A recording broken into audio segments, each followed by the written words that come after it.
स्वागत है आपका हमारी इस खास चर्चा में, जहां आज हम बात कर रहे हैं आरबीआई के पूर्व गवर्नर और 14वें वित्त आयोग के अध्यक्ष डॉक्टर वाई.वी. रेड्डी से। डॉक्टर रेड्डी, काफी वक्त के बाद आपसे मुलाकात हो रही है और आपने एक शानदार रिपोर्ट पेश की है जिससे लोग काफी खुश हैं कि राज्यों को ज्यादा पावर मिलेगा। थैंक यू, मैं बहुत खुश हूँ आपको मिला है। दो साल हुआ हम मिलके। जब से आप फाइनेंस कमीशन में आए थे उसके बाद बात नहीं हुई। हाँ, किसी से नहीं मिला मैं, तो अभी बहुत खुश है। धन्यवाद, आप इंटरव्यू कर रहे हैं मुझे। आपने कहा है कि स्टेट गवर्नमेंट्स को ज्यादा रिसोर्सेज दिए जाने चाहिए, आपके फाइनेंस कमीशन की रिपोर्ट ये कहती है।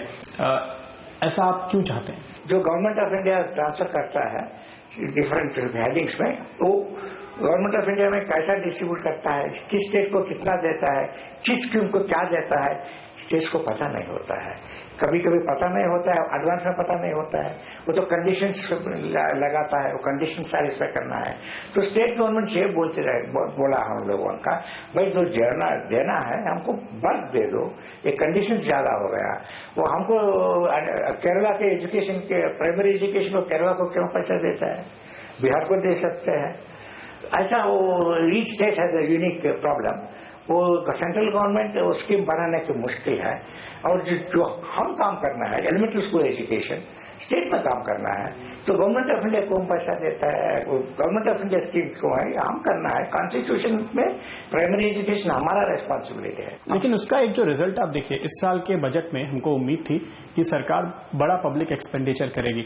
तो एक रिसर्च रिपोर्ट जो मैंने देखी बाद में, उसमें ये कहा गया कि आपने जितना पैसा ट्रांसफर किया है वो सरकार का जो टोटल सेविंग है क्रूड प्राइस नीचे आने और पूरा ऑयल सब्सिडी खत्म होने से उससे भी ज्यादा है। तो ये पैसा सेंटर के हाथ में तो आया नहीं, ये चला गया स्टेट में। अब क्या वो इन्वेस्टमेंट के काम में, ग्रोथ के काम में वाकई में लगेगा, या उससे फिर शायद कोई सब्सिडी दी जाएगी, कोई पॉपुलिज्म होगा? वो एनालाइज किए तो हमारा स्टैटिस्टिक्स दिख रहा है। एक्चुअली कैपिटल में जो कैपिटल आउटले इंपॉर्टेंट है ना, स्टेट गवर्नमेंट कैपिटल आउटले में ज्यादा किया, सेंट्रल गवर्नमेंट कम किया। सेंट्रल गवर्नमेंट रेवेन्यू डेफिसिट है, revenue deficit day to day expenses के लिए वो बोरिंग कर रहा है, सैलरी देने के लिए। स्टेट गवर्नमेंट में रेवेन्यू डेफिसिट एग्रीगेट नहीं है। Capital outlay of the state government is more. State government put together capital outlay in the last 5 years is more than the central government. In fact, central government is spending a lot more on the revenue than on the capital outlay. In the next 5 years also, according to our calculations, state governments is likely to spend more or should spend more on capital outlay. तो उससे growth बढ़नी चाहिए। और next 5 years में ऐसा है, union का financial position ऐसा है, actually major economic activity state में चलेगा। जो हम कर रहे हैं ये तो ट्रांसफर का बात है। The money we are instead of union transferring under union government formula, it will be transferring under the finance commission formula. So we are not weakened the union government. We are given more freedom to the state government. लेकिन एक और दूसरे context में अगर इसको देखें, हाल में जो आरबीआई और फाइनेंस मिनिस्ट्री के बीच में एक एग्रीमेंट साइन किया गया है इन्फ्लेशन टारगेटिंग का, तो जो हमारे जैसे इकोनॉमिक्स के स्टूडेंट्स हैं उनको ये समझ में आता है कि आपने इन्फ्लेशन का टारगेट दे दिया, लेकिन आपने सामने कोई फिस्कल डेफिसिट का तो टारगेट रखा नहीं सरकार के लिए। दोनों साथ में चलना चाहिए शायद। राइट, फिस्कल डेफिसिट ज्यादा है तो इन्फ्लेशन कंट्रोल प्रॉब्लम है, मगर इन्फ्लेशन कंट्रोल को सिर्फ फिस्कल डेफिसिट का प्रॉब्लम नहीं है ना, देयर में भी other reasons also. Supply constants होता है, तो फिस्कल डेफिसिट दिए तो one condition, necessary condition but not sufficient condition. तो so inflation control is required. Fiscal deficit अच्छा है तो इजी होगा इन्फ्लेशन कंट्रोल। तो आप जो ऐसा है करें, अल्टरनेटली है ये एग्रीमेंट में fiscal deficit control, fiscal deficit deliver नहीं किए तो कुछ नहीं कर सकते, सिर्फ एक्सप्लेनेशन कर सकते। अगर आरबीआई में बहुत ज्यादा बढ़ा और आरबीआई में वो डिलीवर नहीं किए तो आरबीआई गवर्नर को निकाल सकते by the government. So asymmetrical agreement level नहीं है एग्रीमेंट में। गवर्नमेंट को पावर ज्यादा है, फिस्कल डेफिसिट करने ना करने तो गवर्नमेंट कंटिन्यू होता है। आरबीआई को रेस्पॉन्सिबिलिटी देके इन्फ्लेशन नहीं दी है तो उसको रिमूव कर सकते हैं। तो आपको लगता है कि आरबीआई गवर्नर ने जो प्रॉमिस किया है वो डिलीवर करने की पावर ही उनको नहीं है? डिलीवर करने का पावर, डिलीवर करने का इंस्ट्रूमेंट्स होता है ना, इंस्ट्रूमेंट्स वो कम है। जरा देखिए, ग्लोबल ऑयल प्राइसेस हो सकता है, ग्लोबल में ऑयल प्राइसेस बढ़ सकते हैं, फूड मानसून कंडीशंस, वो आप एक्सप्लेनेशन दे सकते हैं। फाइनेंशियल सेक्टर में भी, हमारे इंडिया में फाइनेंशियल सेक्टर में भी इंस्ट्रूमेंट इतना नहीं है, इसीलिए हम we have to be careful. दूसरे देशों में भी ऐसा है कि वहां पे इन्फ्लेशन टारगेटिंग होती है, वहां पे भी जो सेंट्रल बैंकर है वो इस तरह के प्रॉमिस करते हैं और वो डिलीवर भी करते हैं। एक दो डिफरेंस है। बाकी कंट्री में वो इन्फ्लेशन ऑब्जेक्टिव देता है, वो गवर्नर को he can not be remove normally unless inflation promise करके इन्फ्लेशन डिलीवर नहीं किया, इन्फ्लेशन के बारे में एडेक्वेट एक्सप्लेनेशन क्यों नहीं किया, एक्सप्लेनेशन नहीं दिया satisfactory, then only governor can be removed. India में ऐसा नहीं है, governor can be removed any time. तो क्या एडिशनल अकाउंटेबिलिटी है? So in a way is asymmetry. एक गवर्नर को टेन्योर प्रोटेक्शन नहीं दे रहा है, बट अकाउंटेबिलिटी कर रहा है। यहाँ पे अभी तो अकाउंटेबिलिटी 24 आवर्स है। एग्रीमेंट को क्या जरूरत है? एग्रीमेंट को जरूरत है when you are assured tenure. So ऐसा फंडामेंटल्स गया, तो ये fundamentally government of India can tell the RBI governor ऐसे आपको निकाल देंगे, 6% नहीं होते निकाल देंगे। So agreement usually agreement will be governor को टेन्योर होता है। हमारा ऐसा कंपैरिजन इज नॉट अप्रोप्रिएट, ऐसा कंपेयर नहीं कर सकते। आपने जो एक बात कही कि इस नए सेटअप से रिस्क होगा आरबीआई के लिए, वो क्या रिस्क है? रिस्क के टू टाइप्स ऑफ रिस्क है। एक तो सिस्टमिक रिस्क है, सिस्टमिक बिकॉज सीक्वेंसिंग अच्छा। सेकंड रिस्क है ये accountability responsibility for monetary policy और गिविंग इन्फ्लेशन ऑब्जेक्टिव, वो डिलीवर नहीं किए तो क्रेडिबिलिटी का प्रॉब्लम होता है। तो वंस सेंट्रल बैंक का एक दफा क्रेडिबिलिटी गया, उसका इफेक्टिवनेस भी जाता है। तो जो रेस्पॉन्सिबिलिटी देता है वो डिलीवरेबल होना चाहिए। My fear is the inflation deliverability in India, the powers available, the instrument available governor को इतना हाई नहीं, वो तो रिस्क है। credibility of the governor, credibility of the Reserve Bank of India, that is a risk we should avoid carefully. whatever design हम करेगा, जो decision ले गया। अभी तो डिजाइन में प्लीज प्रोटेक्ट। मेरा एडवाइस ये है सबको, protect the credibility of the Reserve Bank of India, protect the credibility of the governor, जो has a lot of respected commanders, both within India में, विलायत में, lot of respect. So credibility नहीं जाना चाहिए। तो आपके हिसाब से इसको वर्केबल कैसे बनाया जा सकता है? इसको वर्केबल करना है मेरा ख्याल में टू थिंग्स, इम्पोर्टेंट थिंग करना है। ये जो रिजर्व बैंक ऑफ इंडिया अभी तो ये reserve bank of India monetary policy काम कर रहा है, दूसरा काम भी कर रहा है, बैंकिंग रेगुलेशन कर रहा है, पेमेंट सिस्टम कर रहा है। तो अब क्या होता है, are you making governor and RBI responsible only for monetary policy? दूसरा अदर कंट्रीज में RBI central bank is only monetary policy. तो अगर एक गवर्नर है मॉनेटरी पॉलिसी अच्छा नहीं किया, बाकी सब अच्छा कर रहा है, तो उसको निकाल देंगे। और ये मॉनेटरी पॉलिसी अदर काम is doing very well. So is not only one thing, is doing many things governor. So RBI position here is different from other position, so वो भी इनकॉर्पोरेट करना है डीलिंग में। सो इट्स तो सरकार in fact मेरे ख्याल है कि ऐसा ही सोच रही है। जो बजट के फाइन प्रिंट्स हमने पढ़े हैं और जिस तरह से एक्सपर्ट्स बता रहे हैं कि बहुत सारे रेगुलेटरी वर्क, जैसे कि जो गवर्नमेंट बोरोइंग है उसके लिए पीडीएमए क्रिएट किया जाएगा, जो बॉन्ड मार्केट का रेगुलेशन है वो सेबी को हैंड ओवर किया जाएगा।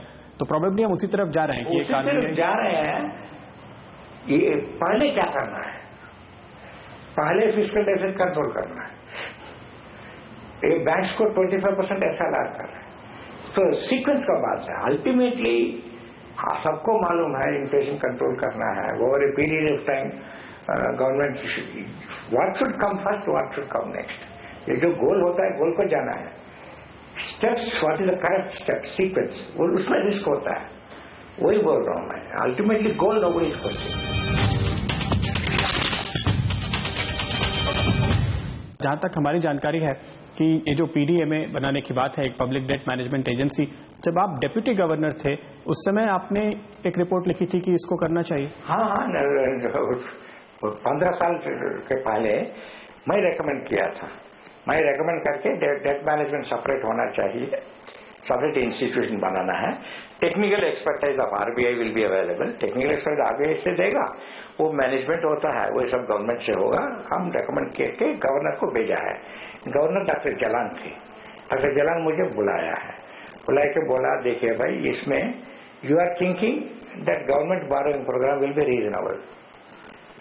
अगर गवर्नमेंट बोरोइंग प्रोग्राम ज्यादा है तो हम हेल्प करना पड़ेगा, बैंकिंग रेगुलेशन में हेल्प करना पड़ेगा। Banking regulation should be twisted, twist करके हेल्प करना पड़ेगा।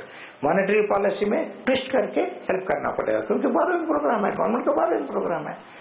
तो ख्याल रखो ये पहले होना है या इंडिपेंडेंट ऑफिस। मैं बोला इंडिपेंडेंट बोरोइंग हो तो इंडिपेंडेंट ऑफिस चाहिए।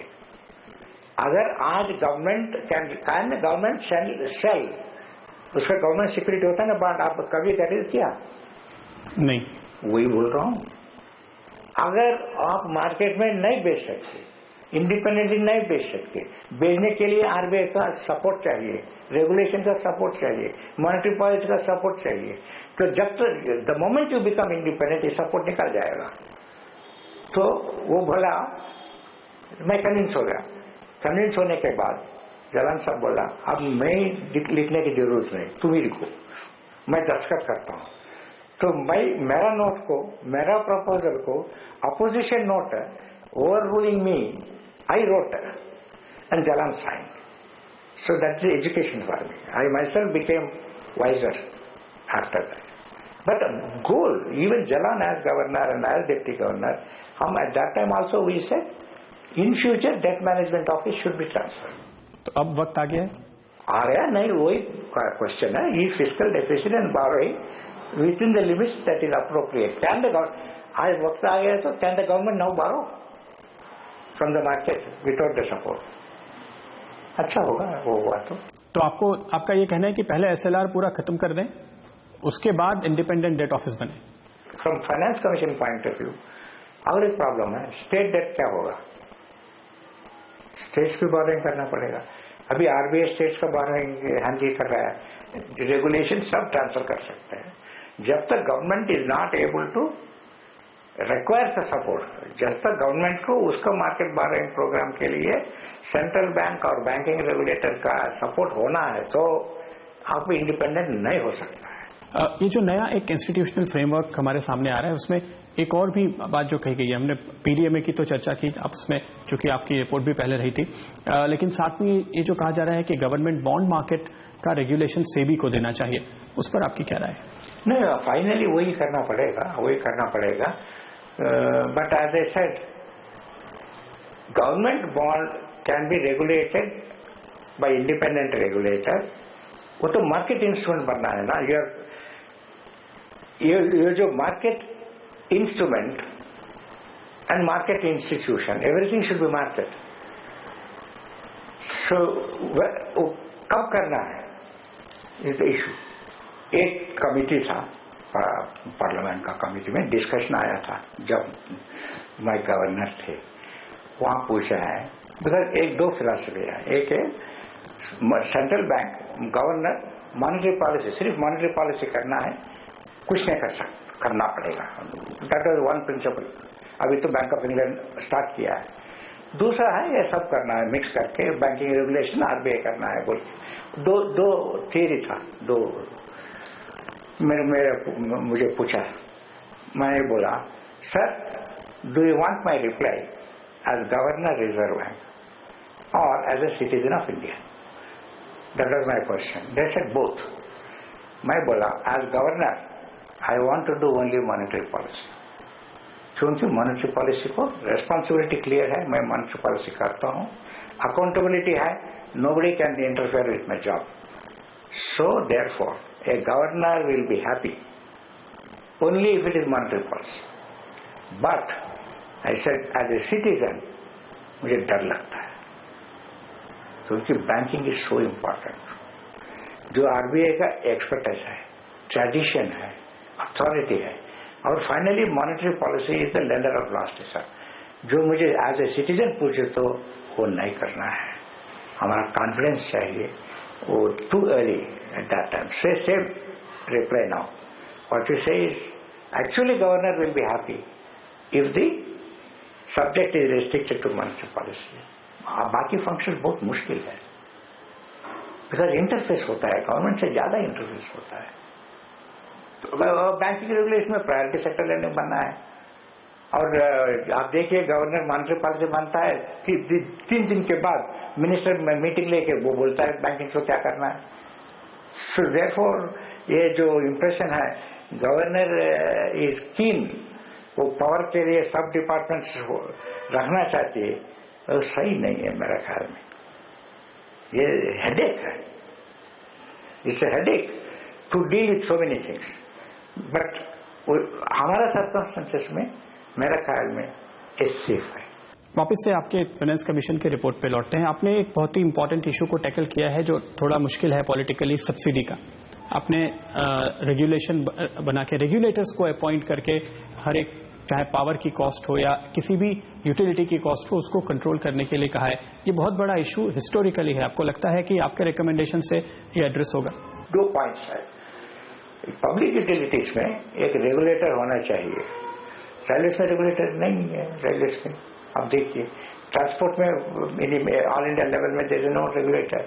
सो all public utilities first regulator कर दीजिए। जब रेगुलेटर होता है तो political cycle will not be important ना, थोड़ा इंडिपेंडेंट। सेकंड प्रॉब्लम है जहां रेगुलेटर है उसका इंडिपेंडेंट नहीं है हमारे देश में कहीं। तीसरा प्रॉब्लम है इंडिपेंडेंट है, रेगुलेटर है, जो ऑर्डर देता है वो इम्प्लीमेंट नहीं करता है, पब्लिक सेक्टर वो इम्प्लीमेंट नहीं करता है। फोर्थ ये है सब्सिडी देता है, subsidy power, free power. Villages में मीटर ही नहीं है तो फार्मर्स को जा रहा है, कौन सा फार्मर को जा रहा है?